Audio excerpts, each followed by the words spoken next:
अस्सलाम वालेकुम सामीन। उम्मीद है आपको हमारे पॉडकास्ट जो है अच्छे लग रहे होंगे। आज हमारे साथ मोहम्मद अली साहब हैं जो पाकिस्तान में फार्मास्यूटिकल कंपनीज़ में रैप के तौर पे काम करते हैं, रिप्रेजेंटेटिव इसे कहा जाता है। और साथ ही जो इनकी जो पीआर है वो बहुत हाई प्रोफाइल है। पाकिस्तान की जो एमएनसी कंपनीज है, मल्टीनेशनल कंपनीज़, उनमें ये जॉब कर चुके हैं और अभी भी कर रहे हैं। आज हमने इनको स्पेशली इनवाइट किया है कि वो हमें बताएं कि हमारे साथ फार्मास्यूटिकल कंपनीज़ जो हमारे साथ कर रही हैं, जो थर्ड वर्ल्ड कंट्रीज़ हैं, गरीब मुल्क हैं जहाँ पे आवाम इतनी पढ़ी लिखी नहीं है, फार्मास्यूटिकल कंपनीज़ क्या कर रही हैं और किस तरह आवाम को लूट रही हैं और किस तरह वो जो है प्रॉब्लम्स हमारे लिए क्रिएट कर रही हैं। ये भी एक माफिया पूरा पाकिस्तान में, को पता हर चीज़ एक माफिया की सूरत पे आती है। पाकिस्तान हो, इंडिया हो, श्रीलंका हो, नेपाल हो, सोमालिया हो, सूडान हो, इस तरह के थर्ड वर्ल्ड कंट्रीज़ में जो है ये माफियाज़ ने जो है अपनी ऐसी स्टेट कायम की हुई है कि इनको काफ़ी जगह से सपोर्ट मिलती है। तो अस्सलाम वालेकुम मोहम्मद अली साहब, क्या हाल है आपका? ठीक ठाक हैं? वालेकुम सलाम जी। अल्लाह का शुक्र, अल्हम्दुलिल्लाह मैं बिल्कुल ठीक ठाक हूँ। सबसे पहले तो मैं नबील साहब का बेहद शुक्रगुज़ार हूँ कि उन्होंने मुझे मौका दिया अपने इस प्लेटफॉर्म से मेरी बात आप लोगों तक, सामाइन तक पहुँचाने का। तो अच्छा यार, मुझे ये पूछने वाली आपसे कि कंपनी में आपको इतना टाइम हो गया पाकिस्तान की कंपनीज़ में काम करते हुए, आपने क्या देखा कि ये पाकिस्तानी जो कंपनीज़ हैं ये क्या कर रही हैं हमारे साथ? आप डॉक्टर के पास जाते वो कोई लंबा सा पर्चा लिख के दे देते। मैं कोई लास्ट 2 वीक्स है ना बीमार था काफ़ी। कभी मैं एंटीबायोटिक्स ले रहा था, कभी मैं कुछ कर रहा था। तो खैर मुख्तसर ये कि मुझे फ़ील हुआ मेरा गला ख़राब है और मैंने एक ऑयल लिया, बेबी ऑयल, गले को मालिश किया और मेरा पेट भी ठीक हो गया और मैं भी ठीक हो गया। डॉक्टर ने एग्ज़ामिन ही नहीं किया, उसने मुझे को 5-10 हज़ार रुपये की दवाइयाँ लेके पकड़ा दी जो मैंने खाई भी, मगर मुझे फ़र्क नहीं पड़ा। आप क्या कहते हैं, क्या हो रहा है मार्केट के अंदर, हमारे साथ क्या किया जा रहा है? थैंक यू, मुझे इसको ब्रीफली बताइएगा। जी बिल्कुल नबील साहब, फार्मास्यूटिकल इंडस्ट्री जो ये दो तरह की बेसिकली फार्मास्यूटिकल इंडस्ट्री जो इस दुनिया में एग्जिस्ट कर रहे हैं ना, ये दो किस्म के ग्रुप हैं। पहला ग्रुप तो ये होता है कि जो बहुत फेयरली चल रहे हैं, जैसे जो मल्टीनेशनल कंपनीज़ हैं कि जो डेवलप्ड कंट्रीज़ में जहाँ पे लोगों को शऊर है वहाँ पे काम कर रहे हैं। और एक हिस्सा आता है कि जो हमारे बदकिस्मती से पाकिस्तान भी उस कंट्री में फॉल कर, इसको हम थर्ड वर्ल्ड कंट्री कहते हैं, वहाँ पे जो ये काम कर रहे हैं। अब उन दोनों में ज़मीन आसमान का फ़र्क है। अब शुरुआत पाकिस्तान से करता हूँ, अपने मुल्क से शुरुआत करता हूँ मैं कि यहाँ पे जब फार्मास्यूटिकल ने काम करना शुरू किया अपना, तो सबसे पहले मल्टीनेशनल ऑब्वियसली कंपनीज़ थी कि जिन्होंने यहाँ पे प्लांट्स लगाए, मैन्युफैक्चर की प्रोडक्ट्स को और उस मॉलिक्यूल को पाकिस्तान में लेके आए और जो पाकिस्तान में जो डिजीज़ थी उसके ख़िलाफ़ अगेंस्ट उसके जो मेडिसिन इन्होंने फिर प्रोड्यूस की। तो फिर क्या हुआ कि हमारे पाकिस्तान के कुछ ऐसे ग्रुप में कह लें आप उसको कि माफिया का नाम आप उसको दे सकते हैं। उन्होंने उसकी माफिया की फिर एक शक्ल अख्तियार कर ली। एक छोटा सा गिरोह पहले बना, उसके बाद वो कंप्लीट माफिया बन गया और उसने फिर पूरी पाकिस्तान की मेडिकल इंडस्ट्री को कैप्चर कर लिया। ना सिर्फ मेडिसिन में बल्कि आपके इंस्ट्रूमेंट जो यूज़ होते हैं इसमें, मेडिसिन के इंस्ट्रूमेंट्स जो यूज़ होते हैं, सर्जरी के जो इंस्ट्रूमेंट्स यूज़ होते हैं, उन सब में ये चीज़ अब चल रही है। और अगर मैं उसकी रेशो आपको बताऊं तो 80 से 90% तक ये जो माफिया है इसको कंट्रोल कर रहा है। इनफैक्ट फार्मास्यूटिकल इंडस्ट्री खुद एक बहुत बड़ा माफिया बन गई है बदकिस्मती से, जो कि पहले नहीं था। अब होता क्या है कि जैसे कि नबील साहब ने कहा, बिल्कुल दुरुस्त कहा कि उनके पेट में हल्की से पेन हुआ, तो गले में दर्द हुआ, तो डॉक्टर के पास गए, तो एक लंबी चौड़ी लिस्ट टेस्ट की और मेडिसिन की दे के उनको पूरे वीक के लिए उन्होंने मेडिसिन के पीछे लगा दिया और फिर कहा कि आफ्टर वीक दोबारा आएँ ताकि आपके नेक्स्ट वीक के लिए आपको नई मेडिसिन दी जाए। और ये चलता रहता है ऑफ एंड ऑन, मतलब कि थ्रू आउट आपको मंथ से ईयर से फिर लाइफ टाइम पे आपको मेडिसिन पे ये लगा देते हैं। होता वो बिल्कुल ठीक है कि उसके बेबी ऑयल से भी फ़र्क पड़ गया। अच्छा, अब ऐसा क्यों होता है कि पहले ज़माने में हम एक गोली खाते थे, हमें फ़र्क पड़ जाया करता था। अब हम 10 गोलियाँ भी खा लेते हैं, हमें फ़र्क नहीं पड़ता। हमें बार बार उस डॉक्टर के दरवाजे पे जाना पड़ता है और उसको अपनी तकलीफ़ बार बार बयान करनी पड़ती है और वही चीज़ वो दोबारा आपको लिख के देता है। फिर आप डॉक्टर स्विच करते हैं और दूसरे के पास जाते हैं, वो नए सिरे से आपको अपना एक्सपीरियंस के हवाले से वो आपको अपनी दवाइयों पे लगा देता है। उसका क्या वजह, उसकी रीज़न क्या है? तो सबसे पहले तो ये होता है कि इस फील्ड में अब ना एक लालच बहुत ज़्यादा हद से बढ़ गई है। अब डॉक्टर्स क्या करते हैं, डॉक्टर्स ना के चूँकि डॉक्टर्स की अपनी एक जो सैलरी होती है, जो उनको ओबियसली कोई भी डॉक्टर जब स्टार्ट करता है एमबीबीएस की डिग्री करने के बाद उसकी प्रैक्टिस होती है गवर्नमेंट हॉस्पिटल से। अब गवर्नमेंट हॉस्पिटल से वो वहाँ से प्रैक्टिस करेगा तभी उसको आगे से वो क्वालिफाइड होगा, वहाँ पे उसको सैलरी उसकी अलग मिलती है। उसके बाद एमबीबीएस की डिग्री जब उसके पास पीएमडीसी नंबर आ जाता है तो वो अपना प्राइवेट क्लिनिक शुरू कर सकता है, वहाँ से वो अलग उस चीज़ को कर रहा होता है। तो वो जो मसीहा था ना, वो मसीहा अब मसीहा नहीं रहा, वो अब कसाई बन गया हुआ है पैसे की वजह से, पैसे के बिहाफ पे। वो पैसा कहाँ से आता है, कौन देता है? वो पैसा फार्मास्यूटिकल इंडस्ट्री देती है उनको, उसके ओनर्स देते हैं उनके। उसमें होता ही है कि आप जाते हैं पेट की तकलीफ़ लेके या सर दर्द की तकलीफ़ लेके, जस्ट सपोज मिसाल के तौर पे, अब वो सर दर्द आपका एक पैनाडोल से जो 500 mcg में आती है उससे भी ठीक हो सकता है। उसके साथ आपको एक्स्ट्रा 4 दवाइयाँ क्यों खानी पड़ती हैं? डॉक्टर कहते हैं जी आपका मैदा डिस्टर्ब नहीं करेगी, आपको ये खानी पड़ेगी, इन्फ्लामेशन नहीं होगी तो ये खानी पड़ेगी, इन्फ्लामेटरी के लिए आपको ये दवाई खानी पड़ेगी, डिस्पेप्सिया के लिए आपको ये दवाई खानी पड़ेगी, एंटीबायोटिक वो जो इन्फेक्शन है वो ख़त्म करने के लिए ये दवाई खानी पड़ेगी। ऐसा क्यों कहते हैं? ऐसा इसलिए कहते हैं कि डॉक्टर के पास उन दवाइयों की, जो फार्मास्यूटिकल की जो कंपनी की दवाइयाँ उसके पास है, वो डिफरेंट कंपनीज़ उनको उनके पास आके दवाइयाँ सेल करती हैं, अपनी उनको बताती हैं। सेल तो उनका काम नहीं होता, मगर बदकिस्मती से सेल का वर्ड मेरे मुँह से इसलिए निकल गया क्योंकि ये अब सेल पे बात आ गई है। पहले सिर्फ अवेयरनेस पे बात थी कि मेडिकल रिप्रेजेंटेटिव का काम था कि वो अपने इस मॉलिक्यूल को डॉक्टर से इंट्रोड्यूस करवाए, उसके कॉन्स एंड जो प्रोज हैं उसको डिस्कस करें उसके साथ, उसकी कॉन्ट्राइंडिकेशन, उसकी डोजेज, उसकी मतलब कि किस एज में आप उसको दे सकते हैं, किस एज में नहीं दे सकते हैं, किस पेशेंट को सूट करती, किसको नहीं करती, ये सब चीज़ें, साइड इफेक्ट उसके, दिस एंड दैट सब कुछ करते थे। मगर अब बदकिस्मती से मेडिकल रिप्रेजेंटेटिव ये जाके बात नहीं करता। हम डॉक्टर के पास जाते हैं, जैसे सपोज मैं बिहाफ ऑफ मेडिकल रैप मैं बता रहा हूँ, मैं डॉक्टर के पास जाता हूँ तो डॉक्टर मुझसे सबसे पहला सवाल पता आपसे क्या पूछता है? विल सर वो सबसे पहले मुझसे ये पूछता है कि बेटा इसमें मुझे डिस्काउंट कितना मिलेगा। तो शायद आप में से कुछ लोग जो ओवरसीज़ हों इस चीज़ को सुन के काफ़ी शॉक में चले गए हों कि मेडिसिन पे डॉक्टर डिस्काउंट मांग रहा है कंपनी से। जी बिल्कुल, पाकिस्तान में ये चीज़ होती है और 90% डॉक्टर्स और फार्मास्यूटिकल इस चीज़ में इन्वॉल्व हैं और कर रहे हैं। डिस्काउंट मांगता है। अच्छा, जो जितनी बड़ी बोली लगाएगा कंपनी वाला, डॉक्टर उसकी दवाई लिखेगा आपको, ठीक है। जैसे सपोज मैं पैनाडोल बेच रहा हूँ, XYZ और दो तीन बंदे वो पैनाडोल बेच रहे हैं, तो डॉक्टर उनमें से जो चूज़ करेगा, जो अपनी प्रिस्क्रिप्शन में जिसको चांस देगा, उसको लिखने का हिस्सा बनाएगा अपनी प्रिस्क्रिप्शन में, वो देगा जो उसको ज़्यादा डिस्काउंट ऑफर करोगे। बोलियाँ लगती हैं, दूसरी वर्ड में मैं आपको ये बता दूँ, ऑक्शन होती है जी, मैं इतने % दूंगा तो आप लिखेंगे मैं इतने % दूंगा, उसमें से कोई 2-4% ज़्यादा ऊपर नीचे कर देगा तो वो उसके लिखना शुरू कर देगा। डॉक्टर नहीं देखेगा कि दवाई की एफिकेसी क्या है, दवाई पेशेंट को फ़ायदा दे रही है कि सिर्फ मिट्टी खिला रहे हैं, ये चीज़ें चल रही हैं। अच्छा, एक हो गया डिस्काउंट।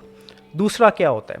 दूसरा ये होता है कि डॉक्टर डिमांड करता है कैश की, आप मुझे जी इतने लाख का या इतने हज़ार का सम हो, जो भी अमाउंट डॉक्टर की डिज़ायरेबल होती है, उसका चेक दें, मैं आपके साथ 3 साल तक बिज़नेस करूंगा। ये लमसम वो अमाउंट एक सेट कर लेता है कंपनीज़ के साथ कि जी जस्ट सपोज़ मिसाल के तौर पे कि आप मुझे 5 लाख का चेक दे दें, इस 5 लाख के एवज़ मैं अगले 2.5 साल तक आपके साथ बाउंड हूँ या 3 साल तक, वो जहाँ जो भी वो लिमिट रखना चाह रहा है टाइम स्लॉट की, तो वो उसके इसी से वो एक बाउंडिंग बना लेता है अपनी कंपनीज़ के साथ। और दूसरे केस में कहें कि वो उसमें कॉन्ट्रैक्ट कर लेता है कि जो वो टाइम स्लॉट डिसाइड करते हैं म्यूचुअल अंडरस्टैंडिंग के साथ, कंपनी ओनर्स और ये डॉक्टर्स।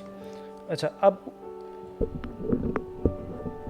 अली भाई, मैंने तो ये भी हद तक देखा है कि कई डॉक्टर जो हैं वो इंटरनेशनल कोई टूर के पैकेज और बच्चों की स्कूल की फ़ीसें भी मांगते हैं और कंपनीज उन्हें पे करती हैं, गाड़ियाँ देती हैं, उन्हें घर देती हैं। ये क्या सिचुएशन है? क्योंकि मैंने कई डॉक्टर्स को, स्टूडेंट्स हैं मेरे, मैं इन टॉपिक में किसी का नाम नहीं लेना चाहता, किसी कंपनी का, किसी मेडिसिन का, और मैं किसी भी ऐसी चीज़ का, मगर मैं ये चाहता हूँ कि आप बताएं कि क्या ये हमारे माशरे के अंदर ये सब चीज़ें होने के बावजूद पैट्रियाटिज़म और इस्लाम कहाँ ख़त्म हो जाता जाके, यानी कि क्या निज़ाम चल रहा है जो आप देख रहे हैं? पहले तो मैं आपकी बात काटिए, इसको काइंडली ज़रा समराइज़ करें, फिर एक अगला सवाल मैं आपसे करना चाहूँगा। जी बिल्कुल, जिस तरह नबील साहब आपने पूछा कि टूर्स प्लान होते हैं और बच्चों की एकोमोडेशंस होती हैं, मैं बिल्कुल अगला मेरा मेरा इसी चीज़ पे आने का मुद्दा था। ये तो अभी स्टार्ट हुआ है जस्ट, अभी आपको मैंने बताया है कि शायद उनमें से काफ़ी लोग परेशान भी हो गए सुन के कि जस्ट स्टार्टिंग था कि वो डील करते हैं। अच्छा, अब इससे आगे चलते हैं कि आपको शायद आप में से काफ़ी जो हमारे जो लिसनर्स हैं उसको उनको हैरानगी होगी जो मैं इनके शफ़ात अभी करूँगा। अच्छा, अब बात करते हैं कि जो इनके इंटरनेशनल टूर्स और ट्रिप प्लान्स होते हैं। जी बिल्कुल जी, ऐसा है। इंटरनेशनल टूर्स इनकी विद फैमिलीज़ अरेंज करवाती हैं कंपनीज़, और उसमें फैमिलीज़ मेम्बर जो समहाउ उनके जितने भी हैं, 3 हैं, 4 हैं, 5 हैं, वो डिपेंड ऑन डॉक्टर कि वो जितने लेके जाना चाह रहा है। उसमें ना कि सिर्फ उनके ट्रिप प्लान होते हैं, उनकी मतलब कि उनकी टिकट्स और वीज़ाज़ होते हैं, बल्कि आप उन डॉक्टर्स की पूरी फैमिली समेत वहाँ का उनकी अकोमोडेशन होती है, उनकी शॉपिंग होती है, और उनकी जो पर्सनल वहाँ पे जो भी इंजॉयमेंट होती है, एक्टिविटीज़ होती है। अब कुछ लोग फैमिलीज़ के साथ जाते हैं डॉक्टर्स, और अच्छा ये भी मज़े की बात है, और कुछ लोग जो डॉक्टर्स बैचलर्स हैं, और कुछ मैरिड भी ऐसे हैं जो अकेला जाना पसंद करते हैं, और वो जाके वहाँ पे अपनी रंगीनियाँ भी मनाते हैं। उसको भी सब कंपनी अफोर्ड करती है, वो चाहे नाजायज़ हो चाहे जायज़ हो, कंपनी को करना पड़ता है। दूसरे वर्ड्स में आपको मैं कह दूं कि कंपनी का माई बाप उसका डॉक्टर होता है। डॉक्टर ने जो मुंह से निकाल दिया कंपनी को पूरा करना पड़ता है, क्योंकि उससे बिजनेस चाहिए। तो अच्छा यार, अली मुझे ये बताओ, क्या इनका कोई टारगेट असाइन किया जाता है मेडिकल रिप्रेजेंटेटिव को और डॉक्टर्स को? कोई टारगेट अचीव भी करना होता है इन लोगों ने, कि जस्ट सिर्फ कंपनी इनको पैसा खिलाती है? जी नबील साहब, ऑब्वियसली अगर कोई कंपनी किसी डॉक्टर को कोई पैसा दे रही है तो उसके पीछे उसका कोई ना कोई उसका बेनिफिट, उसका कोई मतलब होगा, उसके कुछ ना कुछ उसके अपने मफादात होंगे। ऐसे तो नहीं वो कंपनी उसको पैसा दे रही, बिल्कुल होते हैं। मेडिकल रिप्रेजेंटेटिव जो बेस्ड करते हैं डिफरेंट टेरिटरीज़ में, एरियाज़ में, उनके टारगेट्स होते हैं। जैसे सपोज़ कि आपको अगर डिफेंस की बात करें, DHA एक एरिया है, इसकी टेरिटरी में आता है। हमारे जो गिरदोनवा में DHA की आती हैं, वॉल्टन आता है, अस्क्री आता है, कैंट आता है, ये सब इसकी टेरिटरी में करते हैं। मुख्तलिफ़ कंपनी की मुख्तलिफ़ टेरिटरीज़ होती हैं। अब उसमें जो वहाँ पे मेडिकल रिप्रेजेंटेटिव जो असाइन किया जाता है, उसको एक स्पेसिफिक टारगेट दिया जाता है कि आपने ये टारगेट अचीव करना है मंथली वाइज। और वो मुख्तलिफ़ कंपनीज़ के डिफरेंट टारगेट्स होते हैं, प्रोडक्ट वाइज डिफरेंट टारगेट्स होते हैं, कि वो चाहे 10 लाख का है, 20 लाख का है, 30 लाख का है, 50 लाख का है, मंथली की बात कर रहा हूँ मैं। वो उनको अचीव करना पड़ता है, और वो अचीव कहाँ से करते हैं? वो इन्हीं डॉक्टर से अचीव करते हैं। वो इसी तरह अपनी मेडिसिन जो हैं वो डॉक्टर्स के पास जाके दे के उनसे डील करके, और वो बेसिकली मेडिकल रैप अब क्या काम करता है कि वो एक मिडल मैन का किरदार अदा करता है, डॉक्टर और कंपनी ऑनर्स के बीच में एक लिंक बनाता है। वो डॉक्टर की नीड डॉक्टर से पूछता है जाके, ठीक है, और उसको बहुत अच्छे सोफिस्टिकेटेड तरीके से आके अपनी कंपनी में बताता है, और कंपनी उससे ज़्यादा सोफिस्टिकेटेड तरीके से उसकी वो विश जो है डॉक्टर की उस मेडिकल रिप्रेजेंटेटिव के थ्रू फुलफ़िल करवाती है। मतलब कि ये 2 नंबरी का काम बहुत खुशहाइन तरीके से और बड़े पढ़े लिखे माहौल में किया जाता है बड़े पढ़े लिखे माहौल में किया जाता है। तो ये चीज़ें चल रही हैं। जिस तरह टूर की ट्रिप की बात की, तो मैं एक छोटी सी इस बात में ऐड ऑन करना चाहूँगा, और वो ऐड ऑन ये है कि आपने तो टूर और ट्रिप की तो बहुत बड़ी बात कर दी, तो मैं अच्छा, वो ट्रिप की तो आपने बहुत बड़ी बात कर दी नबील साहब ने। छोटी सी एक बात शेयर करना चाहूँगा, उसमें मज़ीद ऐड ऑन करना चाहूँगा। वो ये है कि हमारे पंजाब का एक कार्डियो का बहुत बड़ा इंस्टीट्यूट है, वहाँ पे एक काफ़ी वेल रेप्यूटेड डॉक्टर है। ये पर्सनली मैं आपको अपना एक्सपीरियंस बता रहा हूँ, जो मेरे साथ गुजरा, और जिसकी वजह से मैं तकरीबन कोई 4-5 दिनों तक उस सिचुएशन, उस ट्रॉमा में रह के ये क्या कर रहे हैं, किस तरह से कर रहे हैं। एनीवेज, शुरू करता हूँ बात को कि वो डॉक्टर वहाँ पे OPD में बैठा हुआ था, ठीक है, और इंस्टीट्यूट में, जाहिर सी बात है गवर्नमेंट इंस्टीट्यूट है, तो काफ़ी रश था पेशेंट का, सब हार्ट पेशेंट्स थे वहाँ पे और सीरियस पेशेंट्स थे। तो अब उस डॉक्टर के पास मैं अपनी प्रोडक्ट लेके गया, तो उससे मैंने कहा कि सर ये फ़लाँ प्रोडक्ट है मेरी, तो उसके बारे में। तो उसने मेरी शक्ल देखी, शक्ल देखने के बाद मेरी प्रोडक्ट का जो कार्ड मेरे पास था, उसने लिटरेचर जिसको हम कहते हैं वो देखा, तो कहते यार एक काम करो। मैं कहा जी सर फरमाइए हुक्म। कहते यार वो मेरे बच्चे ना सलांटी ये खाता है चिप्स, 5-10 रुपये का, गालबन इससे ज़्यादा की उसकी अमाउंट नहीं है, वो बहुत शौक़ से खाते हैं, ज़रा 2-3 पैकेट उसके ला दो मुझे।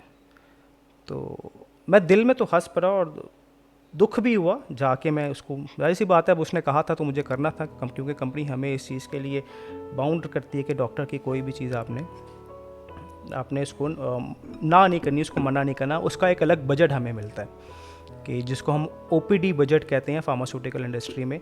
वो ओपीडी बजट डॉक्टर के लिए, इस तरह के छोटे मोटे काम के लिए, उनके रिफ़्रेशमेंट के लिए, या जो गार्ड हमारा रास्ता रोकते हैं, हमें काम नहीं करने देते, उनको एज अ ब्राइब देने के लिए, सो ऑन, जो अटेंडेंट होते हैं उनको ब्राइब देने के लिए एक छोटा सा बजट रखती है कंपनी, वो हमें देती है। अच्छा, मैंने वो स्लांटिस खैर ला के उसको दे दी, और आप बिलीव करेंगे कि उस, मुझे लगता है कि वो 4 स्लांटिस थी, अगर वो 10 के हिसाब से भी थी तो 40-50 रुपये की स्लांटिस थी मेरे ख्याल से। आपका मतलब है कि सिर्फ 20 रुपए की सलांटी, यानी कि मैं तो सोच के हैरान हूँ कि अगर आप ब्राइब देते हैं अपने ही किसी, लेट सपोज किसी आदमी को, मुलाजिम को, तो आप 100 रुपये तो कम से कम देते हैं, और आप बता रहे हैं कि 20-30 रुपीज़ की एक सलांटी का ब्राइब है। जी बिल्कुल नबील साहब, इसी वजह से मैं भी 2-3 दिन इसी शौक में रहा था कि ये, मतलब कि जिसको हम मसीहा समझते हैं और जिसकी हम इतनी इज्जत करते हैं, तो उसने मुझसे क्या डिमांड कर ली। एनीवेज मैंने ला के दे दी, और उस 40-50 रुपए की अमाउंट के जो स्लांटिस थी उसके एवज़ उसने मेरी वो प्रोडक्ट पूरी ओपीडी में, जब तक वो 2 बजे तक ख़त्म नहीं हुई तब तक उसने वो लिखी, और धड़ाधड़ लिखी, बेहिसाब लिखी, कि जो बाहर केमिस्ट था उसने मुझे कॉल किया कि यार मेरे पास स्टॉक ख़त्म हो गया आपके प्रोडक्ट का, और प्लीज़ दोबारा मंगवा दें मुझे, इमरजेंसी के तौर पे अगर फ़ौरी मंगवा सकते हैं, स्पेशल आप डिलीवरी करवा सकते हैं तो करवा दें। ये हालात थे, सिर्फ 50 रुपये के एवज़। अब उसने क्या किया होगा कि आप लोगों को लगता है कि वो जितनी ओपीडी में उसके पास पेशेंट आए थे सबको मेरी जो थी वो दवाई देनी चाहिए थी? नहीं, बिल्कुल नहीं। अगर हम सच बोले, अगर मैं सच बोलूँ तो बिल्कुल नहीं। वो सिर्फ एक स्पेसिफिक मर्ज़ के लिए दवाई थी, और वो एक स्पेसिफिक मर्ज़ को ही दी जाती, वो मरीज़ को ही दी जाती है, कि जो इतना कॉमन केस नहीं होता, मगर उसने वो हर दूसरे बंदे को लिख के दी, और उस बंदे ने बग़ैर सोचे समझे वो जाके ख़रीदी भी। यानी आप ये कहना चाहते हैं कि मसीहा जो है वो इस वक्त दज्जाल बन चुका है, फितना बन चुका है। मुझे तो यही समझ में आ रही है कि हमारे लोग सियासतदानों को बुरा कहते हैं, हमारे लोग उलमा को बुरा कहते हैं। शायद हम में कई इंस्टीट्यूट ऐसे हैं कि जो उतने ही शराकतदार हैं बुराई में, बदकारी में और बदफेली के अंदर जितने हम इन्हें कहते हैं। शायद ये पॉलिटिशियंस टीवी पे आ जाते हैं तो इस वजह से हमें लगता है कि ये नेकेड हो गए। हालांकि मेरा ख्याल है कि ये जो डॉक्टर्स हैं, अगर इनको आप देखें, मैं किसी डॉक्टर का नाम नहीं लेता मगर बड़े बड़े डॉक्टर हमने देखे हैं कि जो 1000 रुपये की दवाइयाँ और 1000 रुपये के टेस्ट लिख के देती है। ये टेस्ट का क्या चक्कर है यार? टेस्ट की मुझे समझ नहीं आई। आप जाओ तो 5 टेस्ट उठा के लिख के दे देते हैं, हालांकि प्रॉब्लम कुछ नहीं होता, बस वो आपको CBC और LFT और 10 टेस्ट लिख देते हैं। ये क्या, आप मुझे थोड़ा इस पर रोशनी डालेंगे? जी बिल्कुल नबील साहब, मैंने जैसे अपने गुफ्तगू के आगाज़ में बात की थी कि एक लंबी चौड़ी लिस्ट होती है टेस्ट्स की, और लंबी चौड़ी प्रिस्क्रिप्शन की लिस्ट होती है आपके पास मेडिसिन की कि आपको लेनी पड़ती है। टेस्ट का जहाँ तक ताल्लुक़ है, तो अब आप बिलीव करें कि अब जो हमारे जो नई पौध जो अब डॉक्टर बन रही है, जो मेडिकल कॉलेज से ग्रेजुएशन करते हैं, उसके बाद फिर अपने अपने स्पेसिफिक जो डिपार्टमेंट होते हैं जो उन्होंने सेलेक्ट किए होते हैं उसमें जाते हैं, वो जो नई पौध आ रही है डॉक्टर नबील साहब, वो दूसरे लफ्ज़ों में मैं आपको कहूँ कि नहायत ही गैर ज़िम्मेदार, कम इल्म, गैर तजर्बेकार, और बहुत ही नॉन सीरियस किस्म की जो है ना बिहेवियर की अब जो नई पौध आ रही है। जो पहले काबिलियत डॉक्टरों में थी वो अब आजकल के डॉक्टर्स में बिल्कुल नहीं है। इसी वजह से अगर हम खुदा न ख्वास्ता हमारी फैमिली में से या हम में से कोई बीमार होता है तो हम प्रेफर क्या करते हैं कि जी कंसल्टेंट के पास जाना है जो सीनियर हो। वो सीनियर को हम कैसे उसका मुशाहिदा करते हैं कि जी जिसकी एज ज़्यादा हो, जिसका तजर्बा ज़्यादा हो, जिसका जितना जितना ज़्यादा तजर्बा होगा, जितना लंबा टन्योर होगा, वो उतना ही सुपीरियर डॉक्टर हमारी नज़रों में होता है। और ये हकीकत भी है, जो पुराना पड़ा होता है। लेकिन अब जो जनरेशन आ रही है, जो अब नई पौध आ रही है, उसमें से तो आप यही करते हैं। अच्छा, अब इसमें भी 2 चीज़ें होती हैं कि पहला ये होता है कि जो नई, जो आपको मैंने बताया कि जिस सर्कमस्टांसेस से डॉक्टर वो बनते हैं और जो उनका कैलिपर होता है, तो वो डायग्नोस नहीं कर पाते बीमारी को, पेशेंट की। पहले डॉक्टर नब्ज़ दे के मर्ज़ बता दिया करता था। अब क्या वजह है कि इतनी लंबी चौड़ी टेस्ट की लिस्ट के बावजूद भी डॉक्टर आपकी बीमारी को डायग्नोस नहीं कर पाता। एक तो ये है कि कम इल्मी, दूसरा ये होता है कि जो सबसे ज़्यादातर ये होता है कि मतलब कि 80% तक ये होता है कि उनके रेलेवेंट जो स्पेसिफिक आपको लैब के बारे में ना कहता है कि जी आपने फ़लाँ लैब से टेस्ट करवाना है, ठीक है। लाहौर में बहुत सी लैब्स हैं जो आपकी टेस्ट आपको फैसिलिटी प्रोवाइड करती हैं, लेकिन वो आपको स्पेसिफिकली कहता है कि जी आपने फ़लाँ लैब से टेस्ट करवाना है। अगर आपने उस फ़लाँ से नहीं करवाया ना तो बाकी की जो लैब है उनके टेस्ट के रिज़ल्ट अच्छे नहीं होते, ऊपर नीचे होते हैं, चाहे वो उससे बहुत अच्छे हों, लेकिन उसने जहाँ से कहा है आपने वहाँ से करवाना है और आपको उसी ब्रांच से जाके करवाना पड़ेगा, दूसरी किसी ब्रांच से भी नहीं करवाना। मज़े की बात ये भी होती है जो उसके रेडियस में होती है। ऐसा क्यों होता है? ऐसा इसलिए होता है कि उन्होंने उस लैब के साथ, उस लैब टेक्नीशियन और उस लैब मैनेजर के साथ अपना एक परसेंटेज रखा होता है कि जैसे सपोज़ आपने एक LFT का टेस्ट करवाया है, मिसाल के तौर पे वो LFT का टेस्ट जो उस लैब में उसकी प्राइस जो है वो 2000 है या 2500 है। उस 2500 में से 1500 जो होगा, जो 1500 होगा वो डॉक्टर का होगा और जो बाकी का होगा वो लैब का होगा। यानी कि आप ये समझ लें कि 60-40 का कट रखते हैं ये आपस में। ये मैं आपको क्लियरली बता रहा हूँ, 60-40 का कट वो रखते हैं आपस में। यानी कि आपका कहना है मकसद है कि लैब जो मैं एक चेन ऑफ लैब को जानता हूँ, मैं उसके पास गया तो उसने मुझसे पूछा किस डॉक्टर ने भेजा आपको। मैं रैंडम चला गया, उसने किस डॉक्टर ने भेजा है। अब मैं उसका ना कंप्यूटर स्क्रीन देख रहा था, उसने डॉक्टर का नाम डाला और डॉक्टर का नाम आ गया। उसने उस डॉक्टर का नाम सेलेक्ट किया और उसके आगे लिख दिया उसने जो मैं उसका बेसिकली प्रिस्क्रिप्शन पर नाम लिखा हुआ था। मुझे अंदाज़ा इस चीज़ से हुआ कि यहाँ पर भी फुल कारोबार हो रहा है, यानी कि वो निज़ाम ख़त्म हो चुका है। मैं कई बाहर के मुल्कों में गया हूँ जहाँ पे मेडिकल रैप का हॉस्पिटल में दाखिला बंद है, बल्कि कई जगह तो वो प्राइवेट मीटिंग्स भी नहीं है, बल्कि वो एक कॉन्फ्रेंस होती है जहाँ पे वो ब्रीफिंग देती कंपनी आके डॉक्टर्स को। अच्छा, मैं आखिरी सवाल मेरा आपसे ये, क्योंकि टाइम हमारा काफ़ी होता जा रहा है, कि जो इस वक्त पाकिस्तान के गवर्नमेंट के अस्पतालों के या हॉस्पिटल के हालात है इस पे, क्योंकि आप जाते हैं हॉस्पिटल्स के अंदर, ज़रा इस पे मुझे एक समराइज से बता दें कि अस्पतालों के हालात क्या हैं इस टाइम और जो वहाँ पे सहूलियात हैं पेशेंट के लिए और उनके जो लॉहिकीन के लिए, अटेंडेंट्स के लिए, वो क्या है? जी नबील साहब, आप ये सवाल जो आपने किया है ये बाकी क्योंकि हमारे पाकिस्तान में तकरीबन जो है 70 से 80% पेशेंट ऐसा है कि जो अफोर्डिंग नहीं है, जो ये मेडिसिन इतनी महंगी एक्सपेंसिव मेडिसिन अफोर्ड नहीं करता, या ऐसे टेस्ट अफोर्ड नहीं करता, या ऐसे हॉस्पिटल्स की डॉक्टर्स की फ़ीस अफोर्ड नहीं करता, तो वो बेचारा रुख करता है फिर हमारे जो टिपिकल जो होते हैं वो गवर्नमेंट हॉस्पिटल की तरफ। अब वहाँ पे जाते हैं तो वहाँ पे क्यों ख्वारी होती है, वहाँ पे क्यों पेशेंट जलील होता है, वहाँ पे क्यों इंसान को इंसान नहीं समझा जाता, जानवर जैसा सलूक किया जाता है।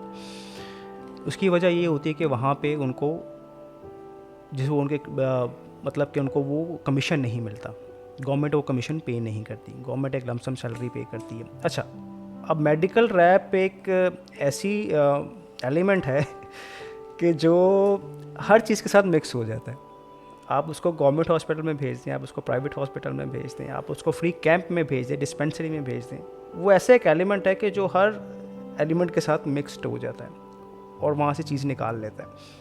अब गवर्नमेंट हॉस्पिटल में भी मेडिकल रैप जो हैं वो ऑब्वियसली काम कर रहे हैं, और वो काम इस तरह से कर रहे हैं कि एक कोटा होता है सरकारी कोटा मेडिसिन का, जो इंटरनल फार्मेसी उस स्पेसिफिक हॉस्पिटल की इंटरनल फार्मेसी गवर्नमेंट की तरफ से वो कोटा अलाउंस होता है, उससे वो ड्रग खरीदती है और अपनी इंटरनल फार्मेसी पे रखती है और वो फ्री देती है जो मुस्तहिक पेशेंट होते हैं, जो PD में आते हैं या जो ऑपरेट में होते हैं, वार्ड में होते हैं। अच्छा, अब वहाँ पे भी OPD में जब डॉक्टर बैठा होता है तो वो 2 दवाइयाँ आपको उस फ्री वाली डिस्पेंसरी से लिख के देगा और बाकी की दवाइयाँ आपको कहेगा बाहर से मिलेंगी। हालांकि वो दवाइयाँ अंदर मौजूद होती हैं। वो बाहर से क्यों मिलेंगी? वो बाहर से इसलिए मिलेंगी क्योंकि उस डॉक्टर ने अपना फार्मास्यूटिकल के साथ बिजनेस कंप्लीट करना होगा जितनी जल्दी उसकी जान छूटे। नहीं, एग्जैक्टली हमारा कुछ ऐसा सवाल है कि अस्पतालों के हालात के मैनेजमेंट के इससे रेलेवेंट आप क्या कहते हैं? जी नबील साहब, उसका ये है कि जैसे मैंने बात की कि अर्ज़ किया था कि एक कोटा आता है गवर्नमेंट की तरफ से जो उस इंस्टीट्यूट को दिया जाता है कि उसमें उन्हें मेडिसिन परचेज़ करके फ्री डिस्ट्रीब्यूट करनी है। अब उस कोटे के पैसे जो होते हैं वो इंटरनल फार्मेसी के MD से लेके एक मैनेजर तक तमाम उस चीज़ में इन्वॉल्व होते हैं। और बाकी जो हालात और वाक़यात की आपने बात की, वहाँ पे क्या होता है, कैसे होता है, पेशेंट का क्या हाल होता है, पेशेंट किस कर्ब से गुज़रता है, जी वो नाकाबिले बयान है। और अगर कोई सॉफ्ट हार्टेड या सेंसिटिव पर्सन उस माहौल को देख ले तो शायद उसको रात को नींद ना आए।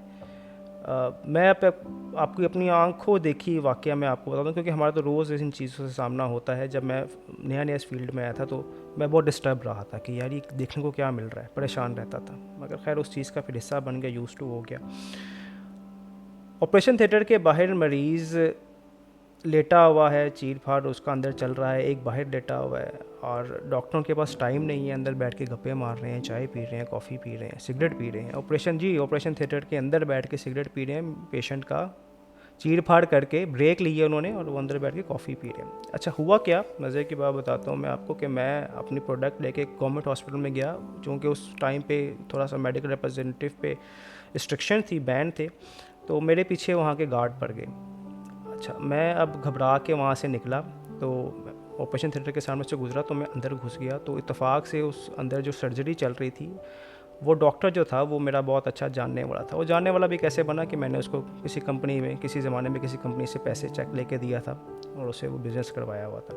उसने मुझे देखा, मुझे पहचान गया, मुझे कहता है कि भट्ट साहब किधर। मैंने कहा जी जनाब इस तरह ये हुआ है। कहता अच्छा यार अंदर बैठ जाओ, ऑपरेशन चल रहा है। उसने मुझे अंदर बिठा दिया और फिर मुझे ऑफ़र करता है कि यार आप सिगरेट पियोगे।